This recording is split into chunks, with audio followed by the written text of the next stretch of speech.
होय सकळ विद्यांच्या अधिकरण तेच वंदू श्रीचरण श्री गुरूंचे ते नमस्कार होणे आता समचरण सरोजम सांद्राने लाभो दाभुम जगननिहित बाणी मंडनम मंडनानाम तरुण तुलसीमाला कंधरम कंजनेत्रम सदै धवलहासं विठ्ठलं चिंतयामि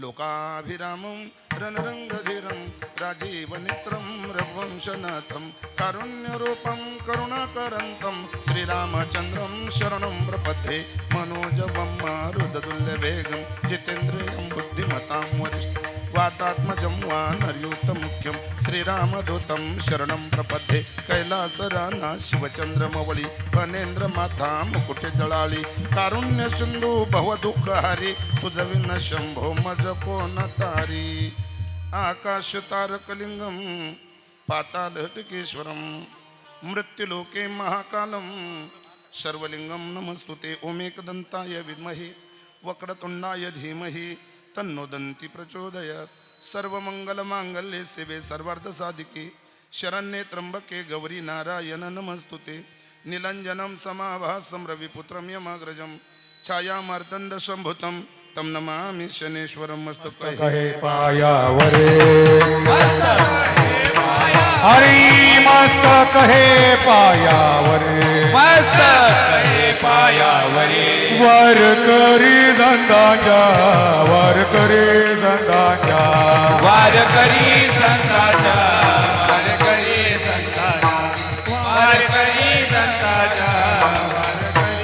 आय मस्त कहे पायावरे यावर करी संतांच्या यावर करी संतांच्या यावर करी संतांच्या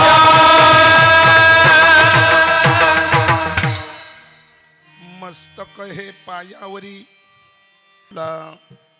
जवळी घेता शीन गेला प्रस्तुत प्राप्तस्थळी प्राप्त प्रसंगी वैकुंठवासी स्वर्गीय गंगा भागीरथी मातोश्री विमलबाई पुंडलिक टर्ले यांच्या प्रथम पुण्यस्मरणाच्या निमित्तानं पिंडदान ज्ञानदान अन्नदान वस्त्रदान विविध प्रकारचं दान करून मातृऋणातून ऋणमुक्त होत असताना टर्ले परिवार संबंधित नातेवाईक हितचिंतक गणगोत्र आणि विशेषत्वानं उपस्थित माझे सर्व वैष्णव वारकरी गुणीजन महाराज मंडळी सर्वांच्या उपस्थितीमध्ये या मातोश्रीच्या चरणारविंदी हे भावपुष्प समर्पित करत असताना गायलेला अभंग देवमान्य संतमान्य पाचव्या वेदस्थानी असणारे हिंदू हृदय सम्राट देहू निवासी जगद्गुरु तुकोबराय यांचा 4 चरणाचा अतिमहत्वाचा माय लेकराचा धागा सांगणारा गोड असा अभंग सेवेसाठी निवडला. भजन करा विठाला. आपल्या लेकराच्या जाण्यानं हृदयाला बसलेला धक्का तोच मावशीच्या जाण्याला कारण ठरला असेल. जगद्गुरु तुकोबराय त्या पवित्र आणि मृदू हृदयाला जागा देताना मातेची या चित्ती अवघी बालकाची व्याप्ती आपल्या वंशाच्या दिव्याला जागा दिली. आईन हृदयामध्ये स्वर्गीय दत्तात्रय भवानी सोमनाथ भाऊ महाराज कन्या विमलताई अशा पद्धतीचा हा सर्व असणारा हा परिवार आणि या परिवारातून स्वर्गीय मातोश्रींचं जाणं निश्चितच योग्य नाही, पण निसर्ग नियमानं जावं लागतं. हा या जगातला सत्य इतिहास आहे. मूर्त हरवली कीर्त बाकी आहे आणि त्या कीर्तीला उजाळा देण्यासाठी मी अभंग तुकोबरायांचा गायला. तुकोबराय म्हणतात, मातेची या चित्ती अवघी बालकाची व्याप्ती, जगते ती लेकरासाठी आणि मरते तरी तिच्या वंशाच्या दिव्यासाठीच. आयुष्य जगणं आणि मरणं या दोघातलं जे अंतर आहे ती स्वतःच्या स्वार्थासाठी कधीच सजवत नाही. केवळ परोपकारासाठी, तुमच्या माझ्यावर उपकार करण्यासाठी. तुमच्या सुखातच तिचं सुख असतं, तुमच्या दुःखातच तिचं दुःख असतं. म्हणजे जगद्गुरु तुकोबराय म्हणतात, ज्या दिवशी हे पात्र निघून जातं त्या दिवशी पोरके पण आणि परकी पण जीवनामध्ये आपल्याला इच्छा नसताना भोगावंच लागतं. महाराज जगद्गुरु तुकोबरायाने या पवित्र नात्याला हात घातला. मातेची या चित्ती अवघी बालकाची व्याप्ती काय करते आई. तुकोबरा म्हणतात स्वतःचं अस्तित्व वंशाच्या दिव्यासाठी समर्पित करते. देह विसरे आपुला आणि जवळी घेता सीन गेला. रानावनात कष्टकरी माय, शेतकरी माय केवळ इतिक तिच्या पोटाला लागतच नाही, पण केवळ ही समिधा तुमच्या माझ्यासाठी ती जमा करते. थकते, शिंते, भागते, अनेक दुःखाला सामोरी जाते, पण वंशाच्या दिव्याला पाहिलं का तिचा सगळा थकवा निघून जातो. काय करते तुकोबराय आई अजून. तेव्हा तुकोबरा म्हणतात दुःख स्वतः घोटते आणि सुखाचं प्रेमाचं भातुकलं वंशाच्या दिव्याला देते. जगात हजारो नाते हो, काका काकी, मामा मामी, भाऊ भाऊजाई. स्त्री संबंधानं प्रमुख 3 नाते, आईचं, बाईचं आणि ताईचं. पण बाकीच्या नात्यामध्ये कुठंतरी वियोग आम्हाला पाहायला मिळतो. बाकीची नाते कुचकामी आहे, निकामी आहे. एकच नातं जगाच्या बाजारात आहे, ते खऱ्या अर्थाने वंशाच्या दिव्याच्या संबंधानं, ते म्हणजे जन्मदात्या आईचं. महाराज किती बोललं तरी आईच्या संबंधानं कमी पडेल हो. आई ती आईच असते, पण आई गेल्याच्या नंतर आम्ही आई म्हणू कुणाला. तेव्हा माझ्या जगद्गुरु तुकोबराला एक पात्र सापडलं दीपक दादा. तुकोबर म्हणतात संत आईची आणि बापाची दुहेरी भूमिका निभवतात. तुम्ही संत माय बाप कृपावंत. संत ही दुहेरी भूमिका निभवतात, म्हणून तुका म्हणे संत आणि तुम्ही बहु कृपावंत. संत विश्वावर कृपा करतात, आई लेकरावर कृपेचा छत्र धरते. आई जन्माला घालते, संत मोक्ष देतात. विठ्ठल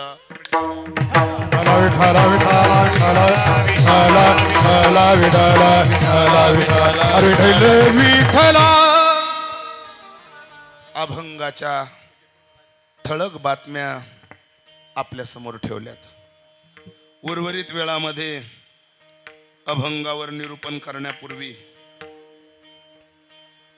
थोडासा परिहार देणं हे वक्त्याचं आधी कर्तव्य समजून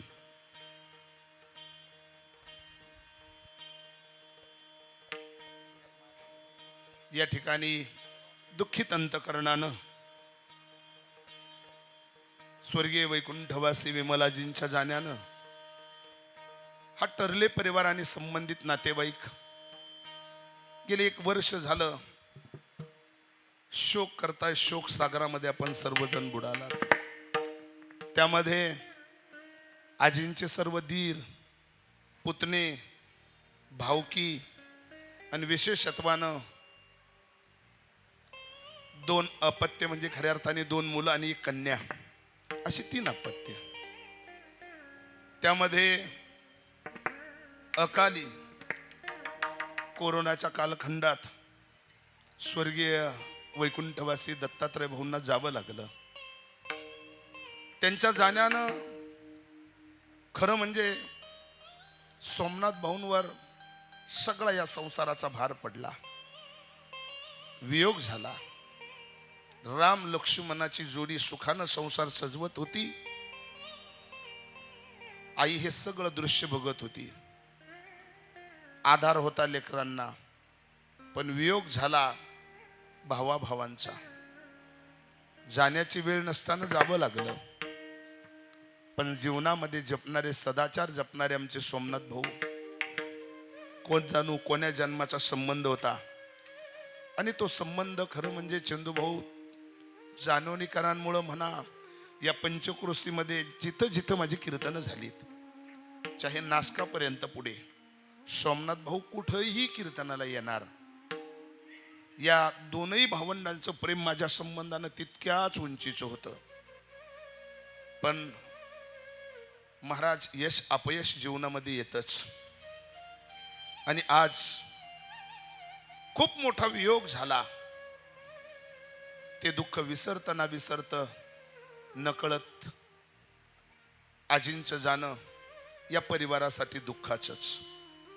म्हणून 2 सुना, संगीताताई, सविताताई, त्याचप्रमाणे नातू तुषार, गणेश आणि राहुल, 2 नात सुना, पूजाताई, मयुरीताई, आदी करून नाती संपूर्ण असणारा हा परिवार ठरले परिवार, त्यांची सगळी भावकी, संबंधित नातेवाईक. महाराज आजींचं जाणं निश्चितच या परिवारासाठी दुःखदायक आहे, नातलगांसाठी आहेत. पण या जगाचा नियम असा आहे, जो जन्माला येतो त्याला एक दिवस हे जगत सोडावंच लागणार आहे. आज त्या दुःखाचा भाग नोंदवण्यासाठी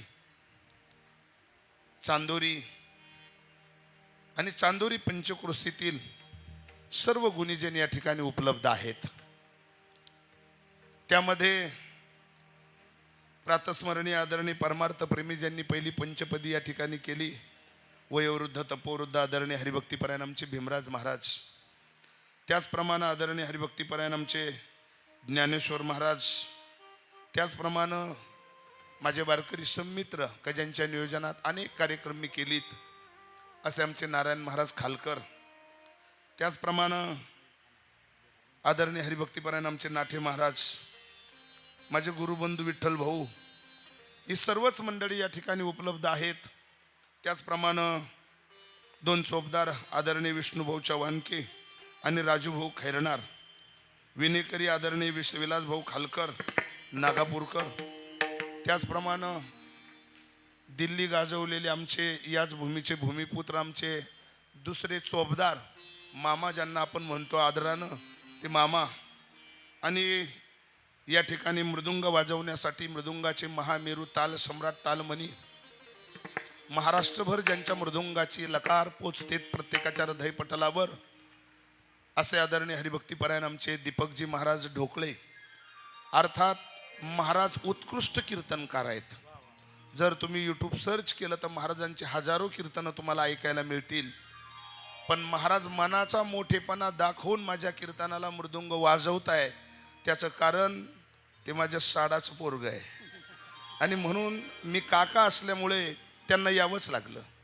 हा सगळ्यात महत्त्वाचा मुद्दा आहे.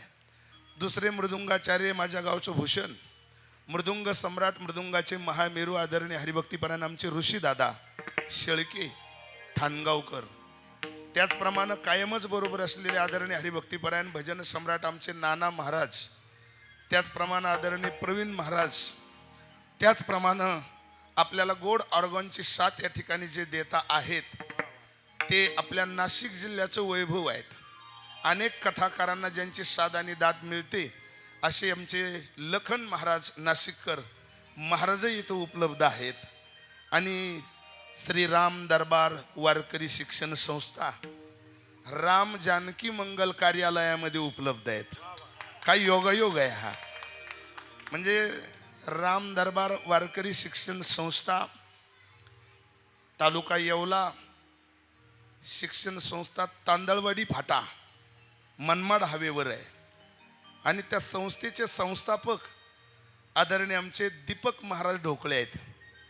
आणि आज हे एवढे लेकरं गुणी महाराजांच्या संस्थेत, तसं चंदूभाऊ 200-250 विद्यार्थी आज, म्हणजे गेली 2-3 वर्षापासून. आणि सगळेच विद्यार्थी कसे आहेत तर त्याचा डेमो इथं आहे. महाराजांचे सगळेच विद्यार्थी तसे, यातला कुणी पखवादाला बसवला तर पखवाज वाजवतो, गायनासाठी गायनही करतात या वयामध्ये. आणि 2-3 लेकर असे कीर्तन सुद्धा करू शकतात इतक्या उंचीच्या आमच्या दीपक दादांनी ती घडवलीत. म्हणून दीपक दादांची आजची ही संस्था मला तरी वाटतं आमच्या येवला तालुक्यात नाशिक जिल्ह्यामध्ये 1 नंबरला आहे. आणि म्हणून आमच्या सोमनाथ भाऊंपेक्षा खरं म्हणजे तुषार, गणेश आणि राहुल यांची फार मोठी अपेक्षा होती की महाराज भजने आमच्या परिसरातले जमतीलच, पण काही करा, आपल्याला विद्यार्थी असले पाहिजे. खूप आग्रह, त्यासाठी काही करायची वेळ आली तरी आम्ही करायला तयार आहे, पण आम्हाला विद्यार्थी पाहिजे. आणि मी दीपक दादांना रिक्वेस्ट केली की दादा 2 मिनिटं होईना तुम्हाला थोडासा वेळ द्यावा लागेल. त्यांनी प्रेमानं होकार दिला. आणि आज ही एवढी सुंदर विद्यार्थी तुम्ही त्यांच्या पावल्या प्रास्ताविकात पंचपदीतच पाहिल्यात. हा फक्त ट्रेलर आहे, पिक्चर बाकी आहे. हे सगळं अगदी गोड काम आहे त्यांचं, जिथली तिथंच आहे. आणि आज साऊंड सिस्टम जी आपल्याला या ठिकाणी मिळते ती म्हणजे अप्रतिम, अतिगोड. अनेक वक्त्यांच्या हृदय पटलावर ज्यांनी जागा मिळवली ते आदरणीय आमचे प्रवीण दादा रुईकर, माऊली साऊंड सिस्टम, आणि आपल्या कार्यक्रमाचं चित्रीकरण ज्ञान संजीवनी यूट्यूब चॅनल, संदीप भाऊ रोठे, समाधान भाऊ रोठे, अगदीच गोड आणि चांगला चॅनल आहे. त्यांनी आपल्याला काल परवा सगळ्या गुणीजनांसह या कार्यक्रमाची एक क्लिप आपल्याला दिली. तुम्हाला धन्यवाद देतो. दुःख एकाच गोष्टीचं आहे गड्या, ते म्हणजे आमच्या मावशींचं जाणं. आणि आज या टर्ले परिवाराच्या दुःखात सहभाग नोंदवण्यासाठी आपण सर्वजण या ठिकाणी दुःखित अंतकरणानं जमलात. मी 8-10 दिवसापूर्वी येऊन गेलो. याच्या अगोदर भाऊंकडं माझं नेहमी येणं जाणं आहे. अंतकरण इतकं उदाक्त आहेत सोमनाथ भाऊंचं, आणि त्यांचे पुतणे सुद्धा तितकेच गोड आहे.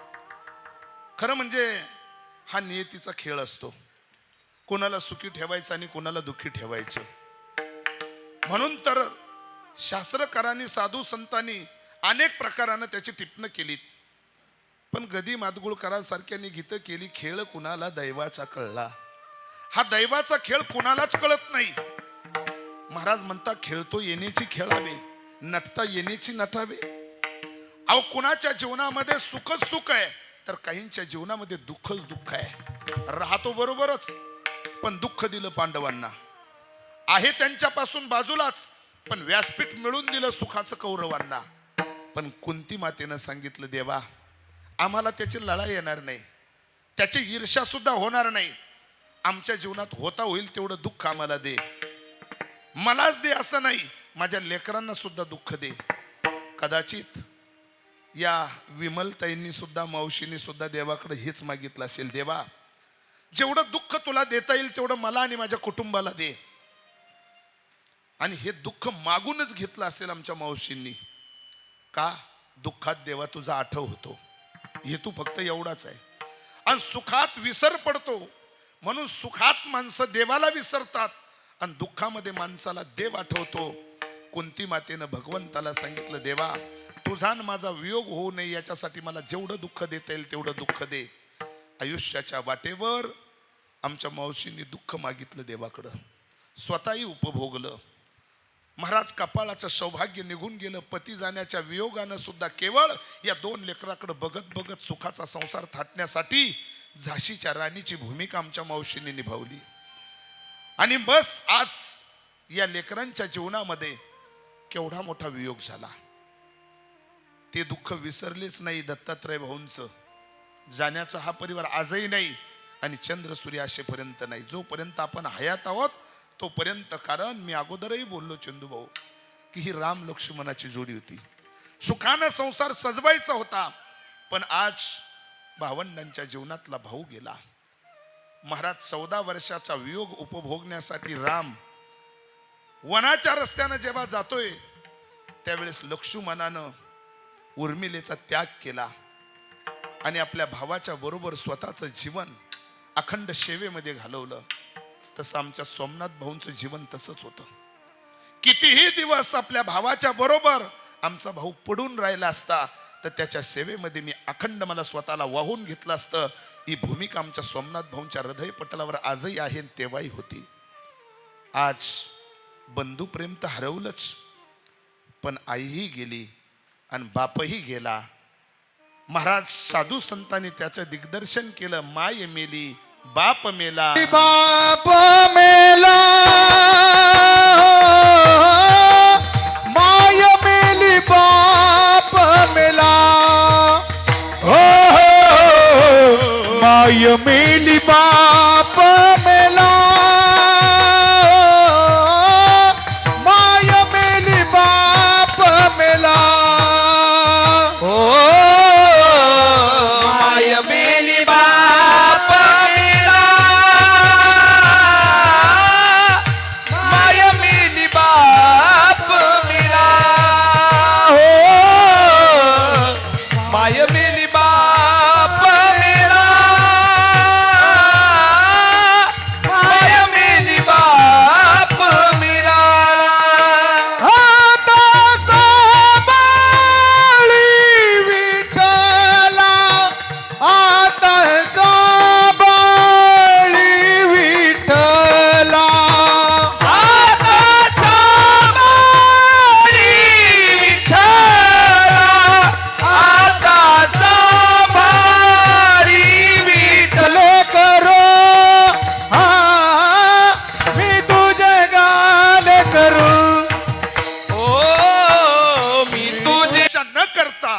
वंशाच्या दिव्यावर जी प्रेम करते, वंशाच्या दिव्यावर जी प्रेम करते ना, तिला आई म्हणतात.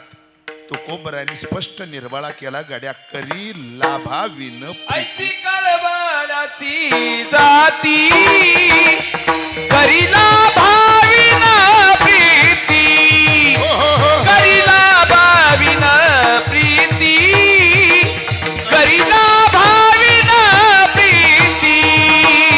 आज कळवळाचे जाते करीला भाविन प्रीते, करीला भाविन प्रीते, करीला भाविन लाभाविन प्रीते.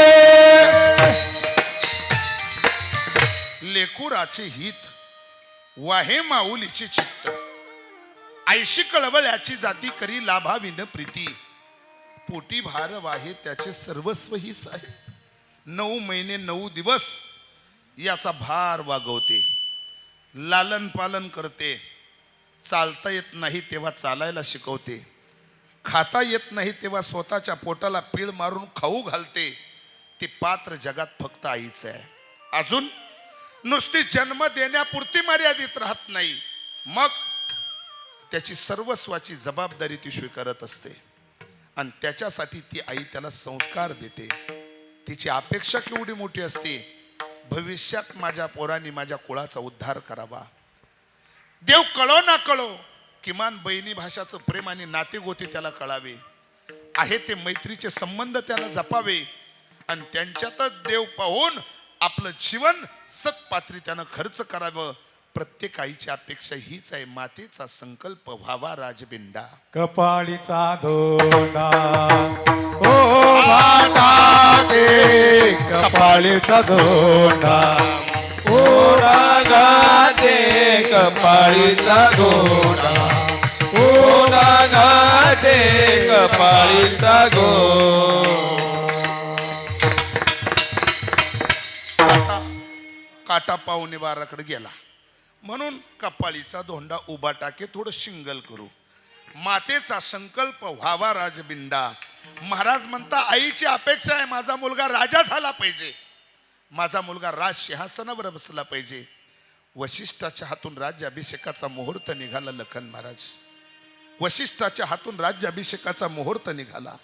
उद्या राम अयोध्या नगरीचा राजा होणार आहे. आई वेडी झाली हो, आई वेडी झाली. त्या कपाटापर्यंत जाते, पुन्हा दरवाजापर्यंत येते. कपाटातून पिवळ्या रंगाचा शर्ट काढते. माझ्या रामाला उद्या राजसिंहासनावर व्यासपीठावर हा पिवळ्या रंगाचा शर्ट चांगला दिसेल का, माझ्या रामाला हा पितांबर चांगला दिसेल का. पुन्हा कपाटापर्यंत जाते. माझ्या रामाला हा चांदीचा मुकुट चांगला दिसेल का. नाही नाही नाही नाही, माझ्या रामाला हा सोन्याचा मुकुट चांगला दिसेल का, हा मोत्याचा मुकुट माझ्या रामाला चांगला दिसेल का. का राम माझा उद्या अयोध्या नगरीचा राजा होणार आहे. सुपासारखं काळीच झालं आईच, सुपासारखं काळीच झालं आईच. माझा राम उद्या अयोध्या नगरीचा राजा होणार आहे आणि मी राजमाता होणार आहे. मातेचा संकल्प आहे, पण मनासारखं कधीच घडत नाही. माझा राम उद्या अयोध्या नगरीचा राजा होणार आहे. महाराज दत्तात्रय भाऊ आणि सोमनाथ भाऊंसाठी सुखाची स्वप्न रंगवत होती, पण जी आई आपला मुलगा राजा होणार आहे ही स्वप्न रंगवत होती, तोच रामाचा पाय वनाच्या रस्त्यानं निघाला. तो रामाचा पाय वनाच्या रस्त्यानं निघाला. राज सिंहासनावर नाही चंदूभाऊ, वनाच्या रस्त्यानं निघाला. केवढी जखम झाली आईच्या काळजाला. आई सांगते, रामा तू वनवासाला जाऊ नकोस, नाही जाऊ देणार मी तुला. राजघराण्यात वाढलास रे, ऊन वारा तहान भूक तुला माहित नाही रामा. अनवानी पायानं एवढ्या ऊन वाऱ्यामध्ये तू एकटा कसा जाणार. तेव्हा रामा तुझ्या ऐवजी तुझी आई वनवासाला जाईल. दत्तात्रय भाऊंच्या जाण्यानं विमल मावशी हेच म्हणत असतील, देवा माझी चिठ्ठी कुठं हरवली. माझ्या भावाला माझ्या लेकराला ठेवून मला का नाही नेलस. मला इथं राहून काय करायचं होतं, पण माझ्या लेका सुनाचा सुखाचा संसार मला सजवायचा होता. किती रे दुःख देतोस. आई ती आईच असते हो, आईची जागा नाही कुणी घेऊ शकत. ती आई आपल्याला सुखाचं व्यासपीठ निर्माण करून देते. आई लेकराला संस्काराचे धडे देते. माझ्या लेकराचं भलं व्हावं म्हणून गर्भातच 16 संस्कारातला संस्कार दिला आईनं आणि उपजतच पोरग नारायण नामाचा उपासक जन्माला आलं. पोराचं नाव सांगायची गरज नाही, पोराचं नाव आहे नारायण. प्रल्हाद, आणि प्रल्हाद नावाचा मुलगा नारायण नामाची उपासना करतोय, नारायण नामाची उपासना करतो. आईनं गर्भातच हे सगळे संस्कार दिले. आज या टर्ले परिवारामध्ये सुद्धा पारमार्थिक वलय आहेत. ज्या ज्या वेळेस दीपक दादा आम्ही इथून गेलोच ना, मला असं वाटतं 1000 वेळा सोमनाथ भाऊनी सांगितलं असेल, महाराज कधीतरी हॉटेलवर जेवणाला थांबा थांबा. आम्ही आज उद्या तितका वेळ आम्ही देऊ शकलो नाही, पण मनाचा मोठेपणा या कुटुंबाचा किती आहे. महाराज कुठूनही आला तरी रात्री बेरात्री फक्त सांगा, रस्त्यावर तुमच्या माझ्या खऱ्या अर्थाने प्रवाशाच्या भोजनाची व्यवस्था व्हावी म्हणून हॉटेल मातोश्री त्यांच्या संकल्पनेतून, अरे कोणताही धंदा करून माणसाला मोठं होता येतं, पण आईनं रक्तातच दिलेली DNA. 2 नंबर नको बाबा. एक शीत दिधले अन्न होय कुटी कुळाचे उद्धरण, अन्न क्षत्र मांड, तुझ्या पूर्वजांचा उद्धार होईल. म्हणून तर कदाचित ही संकल्पना आपल्या आई वडिलांच्या विचाराचीच असू शकते.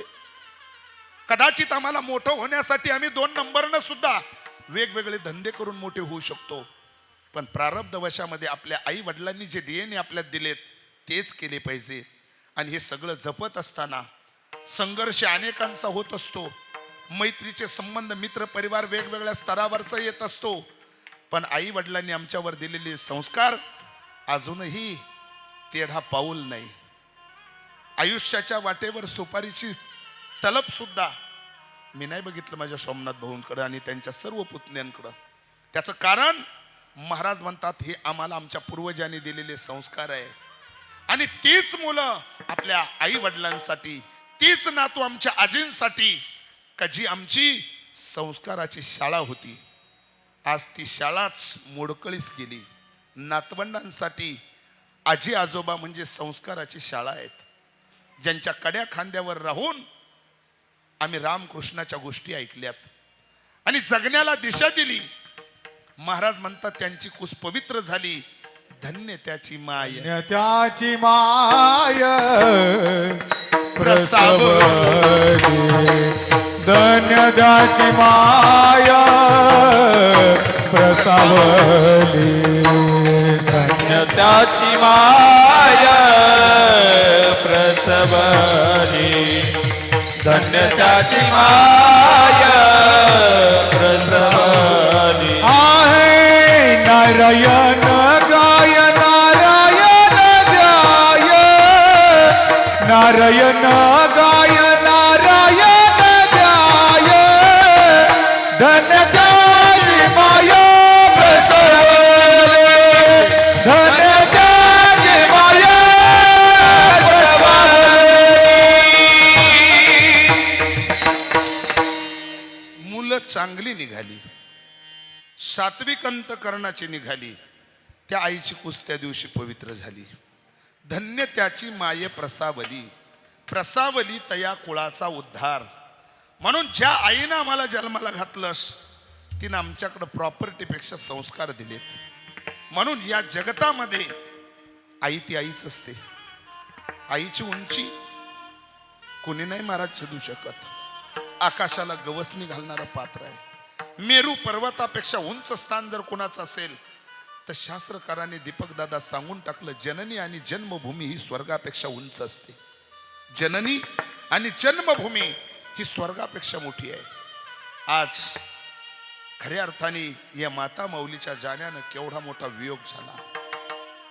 महाराज सिन्नर तालुक्यातल्या मेंढी गावामध्ये गीते परिवाराच्या पवित्र प्रांगणामध्ये उगवलेलं हे तुळशीचं रोपडं महाराज पुंडलिक भाऊ टर्ले यांच्या पवित्र प्रांगणामध्ये आणून लावलं. त्या तुळशीचा वटवृक्ष झाला हो, त्या तुळशीचा वटवृक्ष झाला. पण आज तो वटवृक्ष उमाळून पडला, लेकरांच्या जीवनातला आधार गेला. आई म्हणजे सर्वसाधारण एखादी व्यक्ती नाही. मी नेहमी सांगत असतो, चंदूभाऊ पुन्हा सांगून जातो, बाप म्हणजे पंढरीचा पांडुरंग आहे आणि आई म्हणजे आमच्या देवघरातली रुक्मिणी आहे. हो, आई म्हणजे आमच्या देवघरातली रुक्मिणी आहे. आम्ही तिचे भक्त पुंडलिक आहोत, आम्ही तिचे उपासक आहोत, आम्ही सगळे वैष्णव वारकरी आहोत. आम्हाला किमान आमचा पांडुरंग आणि आमची रुक्मिणी, आमचं कुलदैवत आम्हाला कळावं. ते कळण्यासाठी फक्त संस्काराची गरज आहे, शाळा कॉलेजाची नाही, डिग्रीची नाही. जगाच्या बाजारामध्ये आम्ही मोठमोठ्या डिग्र्या मिळवल्यात. आम्ही मराठी मीडियम सोडून इंग्लिश मीडियमला शिक्षण घेतलं. आमच्या शिक्षणाचा दर्जा वाढत गेला.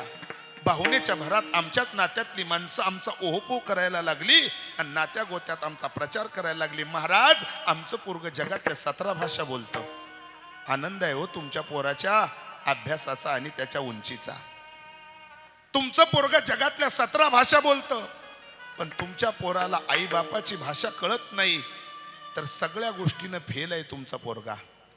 कधी आमच्या आईला गोळ्या औषधं लागतात, कधी आमच्या आईला भूक लागते. जर आमच्या मुलांना कळत नसेल तर शिक्षणाचा दर्जा वाढून चालत नाही. तुमची मनस्थिती खालावलेली आहे. त्याला परिस्थितीची आणि शिक्षणाची गरज नाही, त्याला मनस्थितीची गरज आहे, त्याला संस्काराची गरज आहे. आज ही विमल आजींच्या स्मृती प्रित्यर्थ हे संस्कार शिबिर आहे तासाभराचं. त्यामध्ये पिंडदान आहे, त्यामध्ये अन्नदान आहे, त्यामध्ये ज्ञानदान आहे, आणि त्यातून जीवनाला दिशा द्यायची. कोण आहे आई? एक कवी कवित्व करतो लखन महाराज. आई म्हणजे दैवी मूर्त आहे, प्रत्यक्ष देव स्वरूपात आलेली.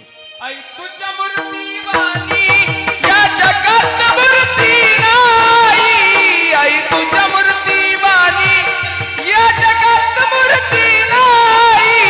अनमोल जन्म दिला गाई, तुझे उपकार फिटणार नाही. अनमोल जन्म दिला गाई, तुझे उपकार फिटणार नाही. अनमोल जन्म दिला गाई, तुझे उपकार फिटणार नाही. अनमोल जन्म दिला गाई, तुझे उपकार फिटणार नाही. शाळेतून घरी येताना, शाळेतून घरी येताना आई उशीर बदला होई. गल्लो गल्ली पाहत फिरती मला तू गाई. गल्लो गल्ली पाहत फिरती मला तू तुझ्या या प्रेमाची जाणीव झाली नाही. आहे तुझं भरपूर दिला गाय तुझे उपकार फिटणार नाही. अनमोल जन्म दिला गाई, तुझे उपकार फिटणार नाही. अनमोल जन्म दिला गाई, तुझे उपकार फिटणार नाही.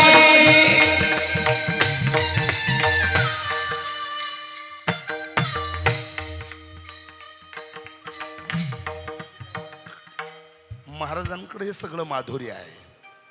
आई तुझ्या उपकारातून उतराई होणार नाही. मातीची आचिती, मातीची आचिती, मातीची आचिती, मातीची आचिती, मातीची आचिती, मातीची आचिती, मातीची आचिती. मातेची अजेते, मातेची अजेते, मातेची अजेते, मातेची अजेते, मातेची अजेते, मातेची अजेते, मातेची अजेते, मातेची अजेते. अवघी बालकाची व्याप्ती, अवघी बालकाची व्याप्ती. अवघी बालकाची व्याप्ती, अवघी बालकाची व्याप्ती. हे अवघी बालकाची व्याप्ती, अवघी बालकाची व्याप्ती. अवघी बालकाची व्याप्ती, अवघी बालकाची व्याप्ती. हवीचा रे आपुला, ते हवीचा रे आपुला.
विसरे आपुला देह विसरे देह विसरे आपुला देह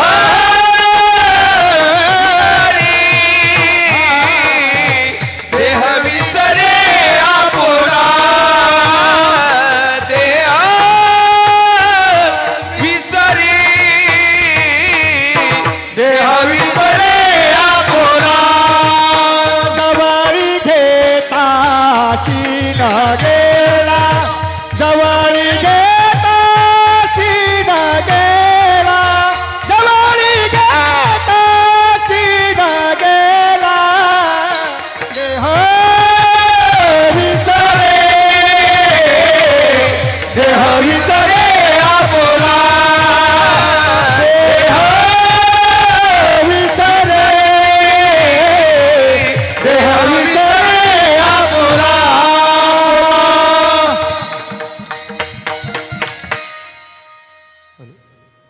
हे वातावरण निर्मिती महाराज, बाकी काय हे सगळ्याच गोष्टी आम्ही म्हणलं एक पकवादावर जमल ना महाराज. आजींचे तीनही नातू म्हटले महाराज जमणार नाही, दोनच पकवाज पाहिजे. आमचे महाराज म्हटले महाराज थोडसा इथं वातावरण पण तसं काही वाटत नाही ना तुम्हाला आता? नाही वाटत म्हणजे तुमच्या मनाची शंका निघून गेली गाड्या. म्हणजे दोनही पकवाज आहे. कारण खरं सांगू ज्याचं घोडं त्याचाच बैल पाहिजे. व्यवस्थित टांगत अगदी पाठी काढतं हे मला 20 वर्षात कळलं. म्हणून मी हे सगळं अगदी लवाजमा तसा केला गाड्या. म्हणून ते म्हटले महाराज सगळं तुमच्याकडूनच आणलं. पण खरं सांगू चंदू भाऊ तुमचा आपला संबंध गेली 15-20 वर्षापासून आहे गाड्या. आणि हा संबंध सोमनाथ भाऊंकडून अजूनच जवळ आपण एकमेकाच्या आलोत. सगळेच नातेवाईक दुःखित अंतकरण नेत आहेत. मला आमच्या या मावशींसाठी हे सगळं द्यायचं आहे. आमचे तळेगावकर इथं आहेत, उत्कृष्ट भजनी आहेत. मनाचा मोठेपणा दाखवून ते खाली बसलेत. ज्यांचं नुकतंच आगमन झालं ते महंत आमचे संपतराव धोंगडे पाटील नाशिकहून गंगापूरून इथपर्यंत आलेत.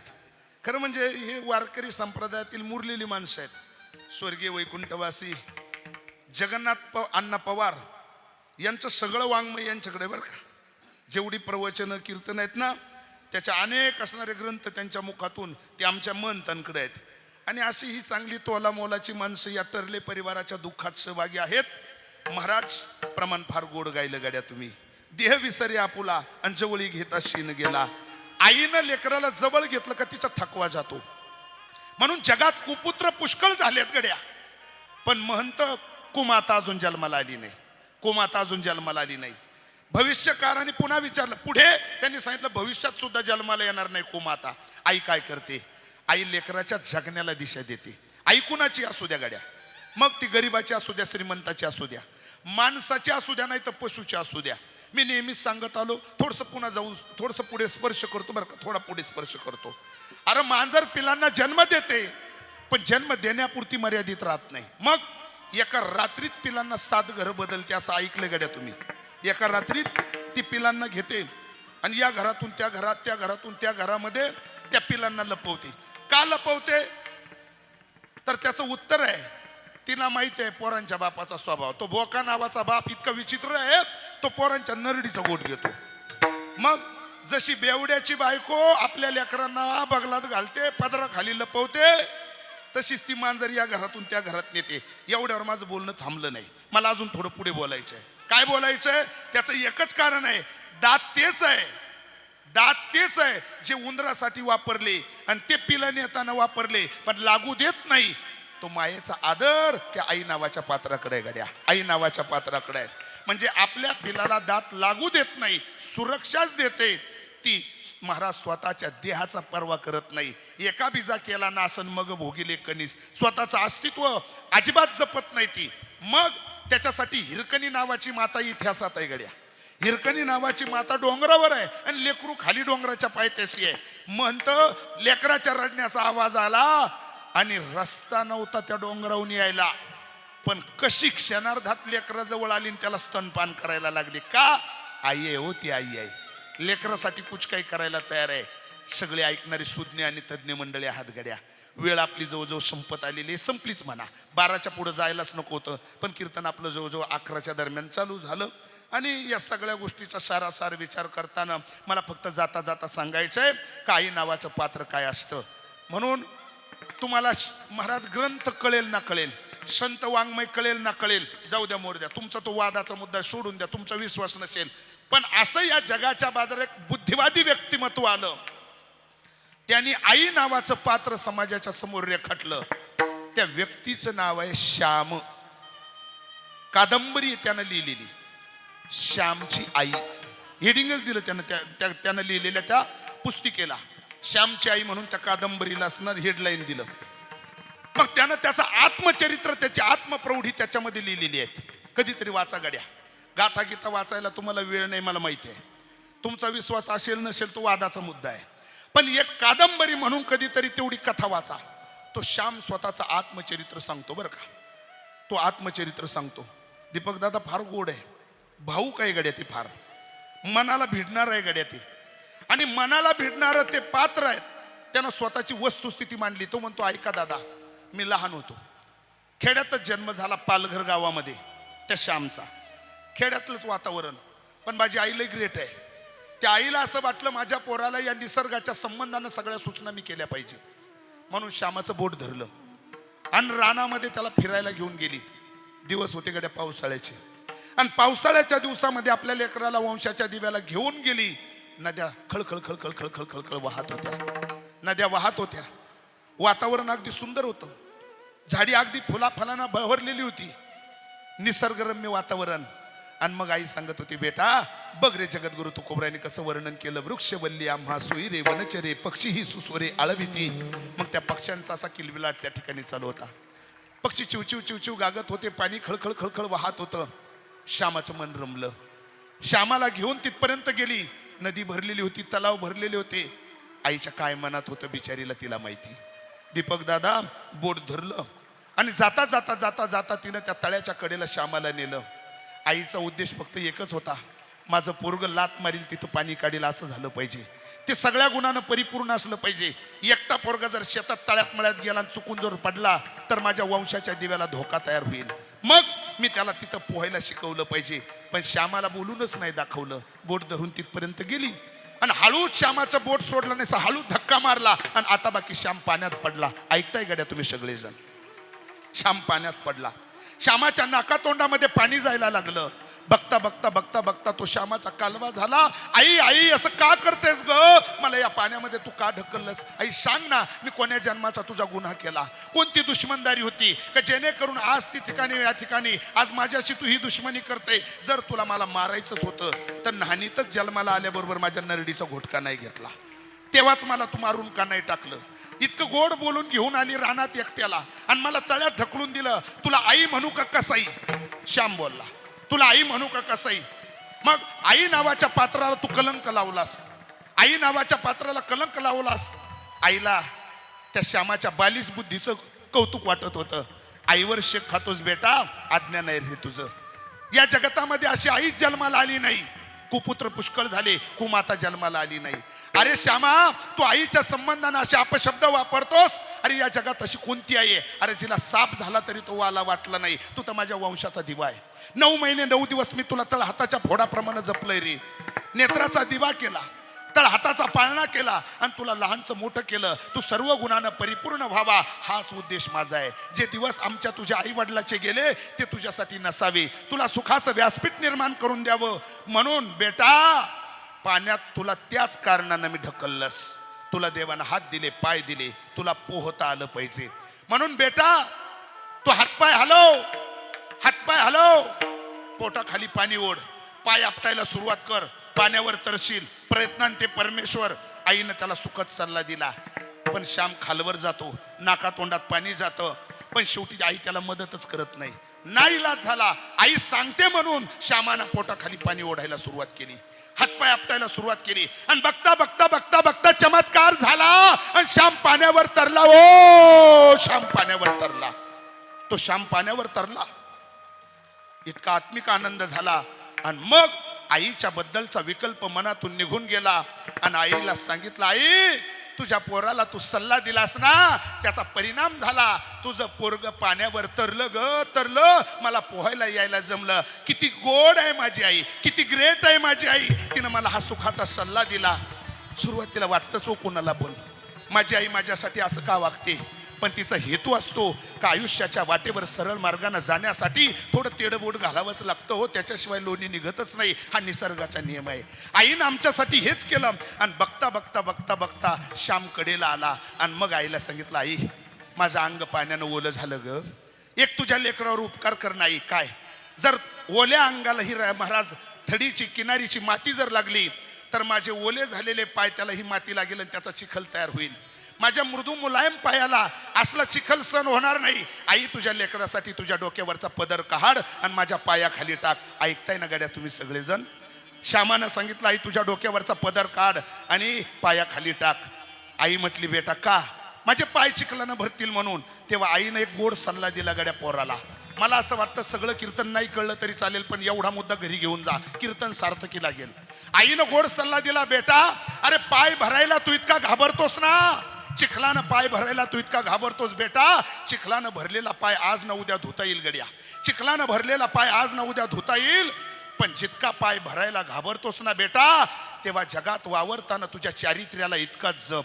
चारित्र्य मलिन झाल्यानंतर जगात असं केमिकल नाही का ते पुन्हा तुला क्लीन करेल, ते पुन्हा तुला क्लीन करू शकत नाही. म्हणून प्रत्येक पाऊल उचलून टाक बेटा, पाय भरला तर भरू दे, आयुष्याच्या वाटेवर चारित्र्य जप. आणि त्याच्यासाठी मला तुला सुशिक्षित बनवायचंय, सुसंस्कृत बनवायचंय. आईनं श्यामाला घरी आणलं आणि कालांतरानं पुण्याच्या महाराज वसतिगृहामध्ये श्यामाला ठेवलं गेलं. दिवसामागे दिवस लोटले गेले आणि एक दिवस आईचं शरीर जीर्ण झालं. जीर्ण झालेलं शरीर, आई आणि बाळ दोघाचा नाळ एक असतो. जेव्हा आईच्या गर्भामध्ये त्या ठिकाणी गर्भ वाढत असतो, पोटात गर्भ वाढतो, तेव्हा मुखातून अन्नद्रव्य दिलं जात नाही दीपक दादा, ते नाळातूनच जातं आणि बाळाचं भरण पोषण नाळातूनच होत असतं. म्हणून त्या आईनं त्या लेकराला जाणीव करून दिली, बेटा रात्र टळली तर आई तुझी आहे गड्या, रात्र टळली तर आई तुझी आहे. दिवस उजाडता तुझी आई तुला मिळणार नाही आहे. त्या परिस्थितीत श्यामा निघून ये. श्यामाला स्वप्नात जाऊन सांगितलं जन्मदात्या आईनं.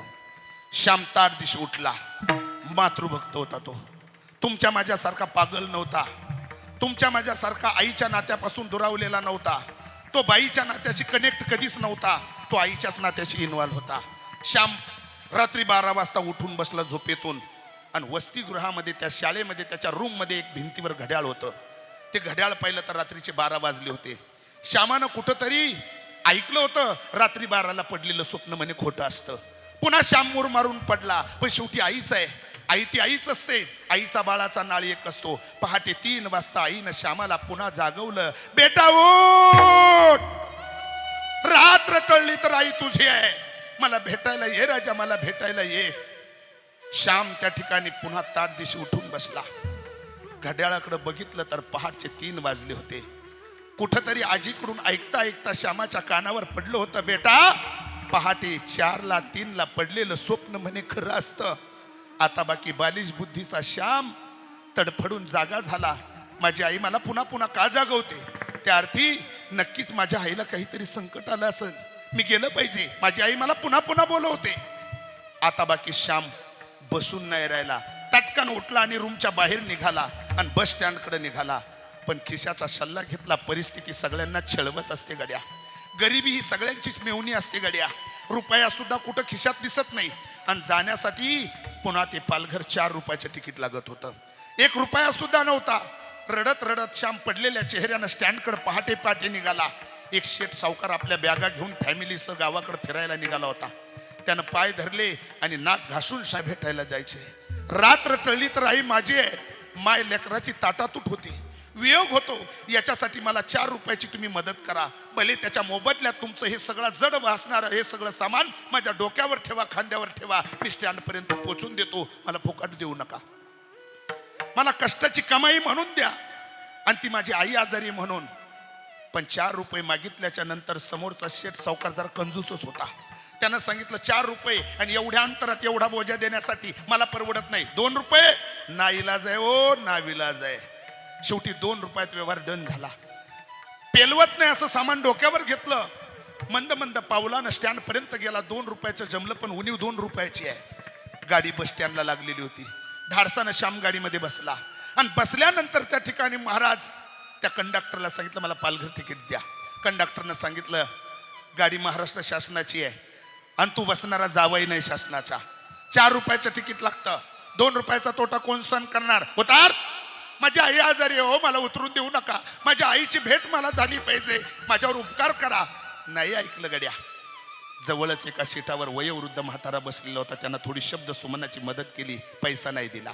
कंडक्टर 2 रुपयात जेवढे अंतर जाईल तेवढे अंतर बघा आणि तिथं उतरून द्या. भले पुढचा प्रवास कसा करायचा तो ठरवेल. पटलं आणि अर्ध्या तिकटाचं झालं, अर्ध्या प्रवासाचं झालं. आता बाकी मजाल दर मजाल अंतर काटलं गेलं.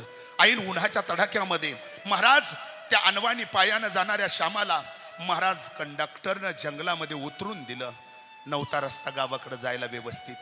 महाराज ऊन म्हणतं मी, वातावरण अगदी सगळं बॅड आहे, अवघड आहे. आणि त्या प्रसंगाला तो त्या ठिकाणी अर्धा प्रवास पायी करत करत करत करत तिथपर्यंत गेला. घरी गेला तेव्हा रात्र झाली होती. रात्रीचे 8 वाजले होते. गावामध्ये अंधार होता. वातावरण अगदी शांत होतं, कारण आई निघून गेलेली होती श्यामाची. जीर्ण झालेला बाप अंगणामध्ये गुडघ्यात डोकं घालून बसलेला होता. पण बालिश बुद्धीच्या श्यामाला बापाचा चेहरा नाही वाचता आला. बापाच्या जवळ गेला. बापानं नजरेला नजर भिडवली, पुन्हा खाली मान घातली. कारण लेकराला कसं सांगू, बेटा तुझी माय निघून गेली, कसं बोलू. सांगण्याचं धाडस बापानं कधी केलंच नाही. आत घरामध्ये गेल्याच्या नंतर भिंतीला टेकू लावून भाऊ बसलेला होता. भावाची नजर झाली आणि गळ्यात गळा घालून आसका बोसकी भाऊ भावाशी रडू लागला. श्यामाला सांगितलं, दादा थोडा उशीर झाला रे घरी यायला. ज्या आईनं आयुष्यभर आपल्यावर प्रेम केलं ती आई आपल्याला चालता बोलता सोडून गेली. आज हीच गत आमच्या सोमनाथ भाऊंच्या जीवनामध्ये झाली. आधार द्यायला भाऊ नाही राहिला, विचारू कोणाला. गळ्यात गळा घातला. श्यामाचा विश्वास भावावर नाही बसला. तो मातृभक्त होता. आईच्या बिछाण्याजवळ गेला आणि बिछाण्याकडे गेला तर महंत मंद मंद मंद ज्योत जळत होती. दिवा लावलेला होता. हातभल झालेला श्याम आईच्या बिछाण्याला कवटाळतो आणि आईला सांगतो, आई ए आई ये ना ये ना. चुकलं तुझं बाळाई, रडती डाई डाई ग, रडती ढाई डाई ग. ये नमाज आई ग, ये नमाज आई ग, ये नमाज आई ग, तू ये नमाज आई ग. हे नमाज आई ग तू, हे नमाज आई ग, हे नमाज आई ग तू, हे नमाज आई ग. चुकलं तुझं बाळाई,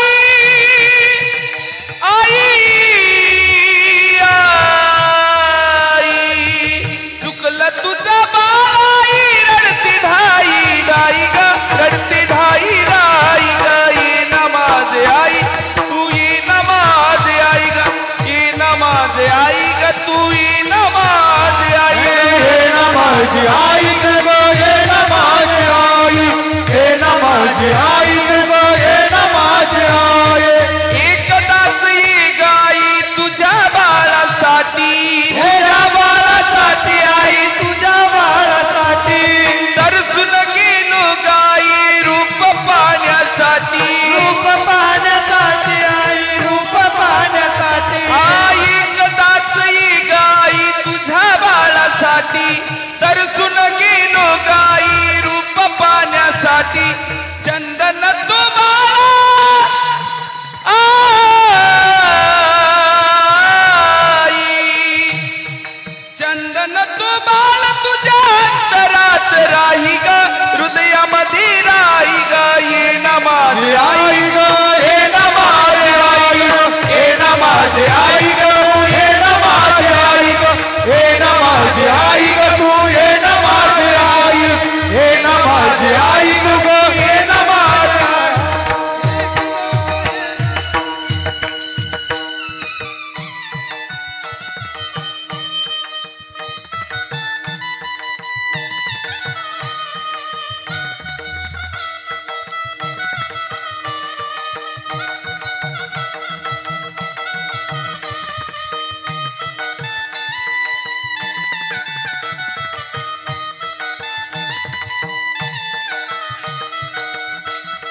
सगळे नातेवाईक टर्ले परिवाराचे संबंधित आईला येण्यासाठी रिक्वेस्ट करत असतील चित्रगुप्ताच्या दरबारात पांडुरंगाला, पण आता परत आई येणार नाही. कारण आता नाही येणे जाणे, सहज कुंटले बोलणे, मूर्त हरवली कीर्त बाकी. आणि त्या कीर्तीला उजाळा देण्यासाठी दुःखित अंतकरणानं आमचे मित्र सोमनाथ भाऊ, त्यांचे सर्व पुतणे आणि टर्ले परिवार सर्व भावकी, या परिवारातून मातेचं जाणं या परिवारासाठी निश्चित खूप दुःखाचं आहे.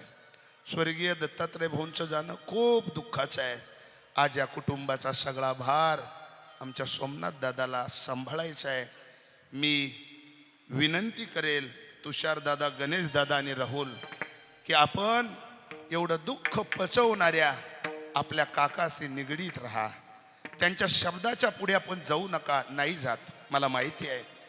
कारण आज ही सगळी जबाबदारी आज ही कुटुंबाची आमच्या सोमनाथ भाऊंवर आहेत.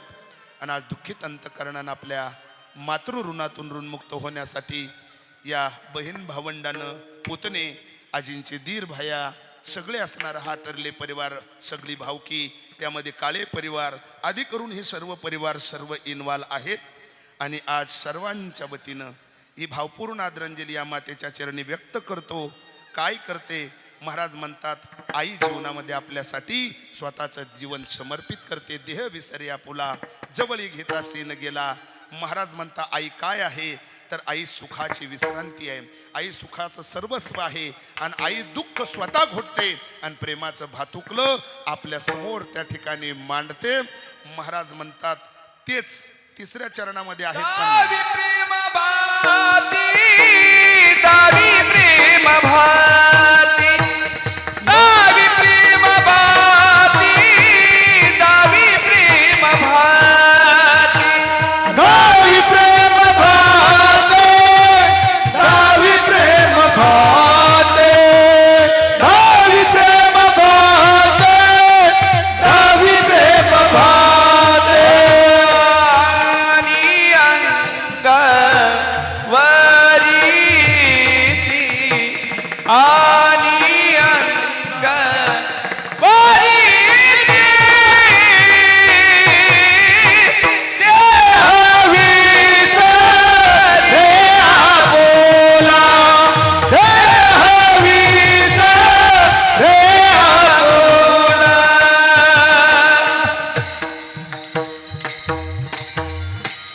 दावी प्रेम भाते आणि दुःख स्वतः त्या ठिकाणी सहन करते असं पात्र निघून गेलं. आज त्यांच्यासाठी आपण दुःखित अंतकरणाने इथं जमलात, वेळ बराच झालात. म्हणून मातेसाठी आम्ही नेमकं काय करायचं, तर मातेसाठी प्रभूचं चिंतन करायचं. विठोबा रखुमाई,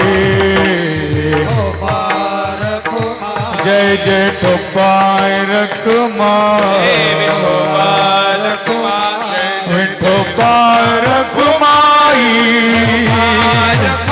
जय जय ठोबाय रखुमाई, विठोबाय रखुमाई,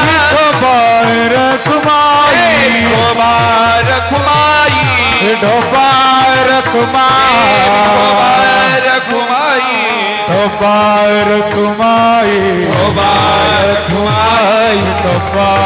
रखुमाई, ठोबाय रखुमाई, ठोबाय रखुमाई, ठोबाय रखुमाई, ठोबाय रखुमाई, ठोबाय रखुमाई, जय जय जय ठोबाय रखुमाई, अरे ठोबाय रखुमाई, रखुमाई, ठोबाय रखुमाई, जय जय जय ठोबाय रखुमाई.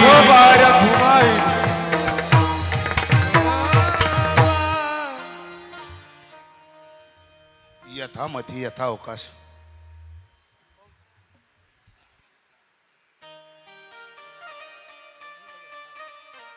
यथामती यथा अवकाश. धावत्या वेगामध्ये अभंगाचा सरळ शब्दाचा भाव आपल्या समोर मांडला. स्वर्गीय मातोश्री विमलताई पुंडलिक टर्ले, मावशींच्या जाण्यानं दुःखित असलेला हा टर्ले परिवार. आणि आज या दुःखात सहभाग नोंदवण्यासाठी सर्व उपस्थित वैष्णव वारकरी, त्यामध्ये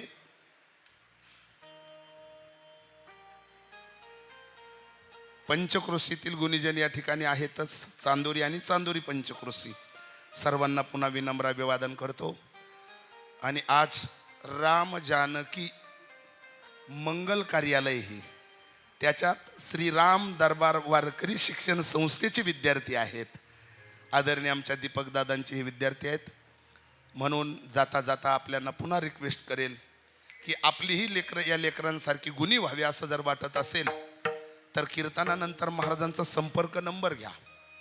अजून थोडे पुढे जाऊन बोलेल. काही खूप गरीब माणसाची पोरं आहेत ज्यांना कुणीच नाही असे सुद्धा विद्यार्थी आहे महाराजांकडं. वा, महाराजांकडे असे काही विद्यार्थी आहेत.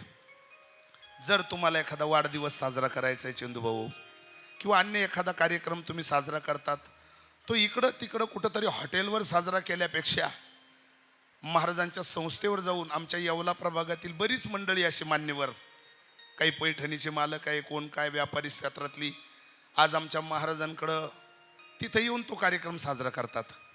तसं आपल्याही प्रभागातून कोणाला वाटलं आपली लेकरं पाठवायची आहे, काही करायचं आहे तर आपण ते करू शकतात.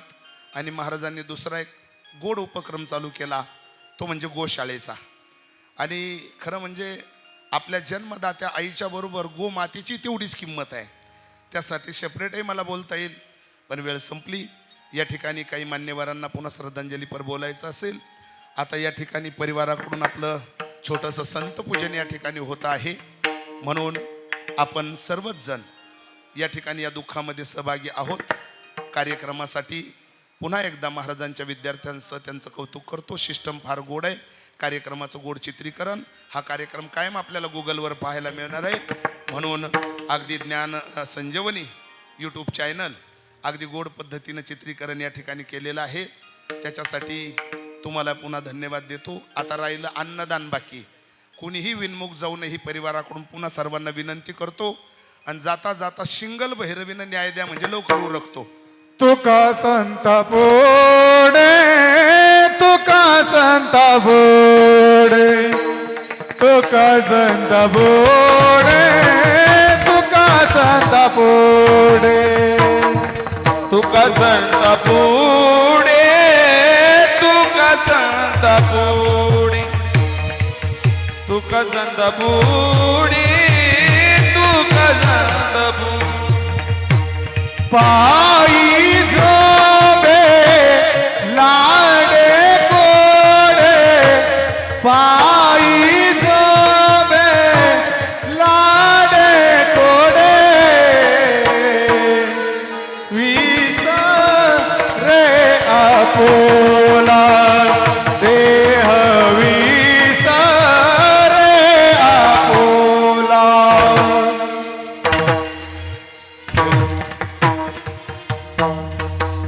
वेळ आपली संपलेली आहे. या ठिकाणी 2 मिनिटामध्ये निवृत्तीनाथाचं भजन, माऊलीचं भजन होईल आणि लगेच जय विठ्ठल होईल. क्षणाचा विलंब न करता टाळी वाजवा फक्त. निवृत्तीनाथ नाम सोपान मोठा भय, हे कणात नाम देव तुकारा.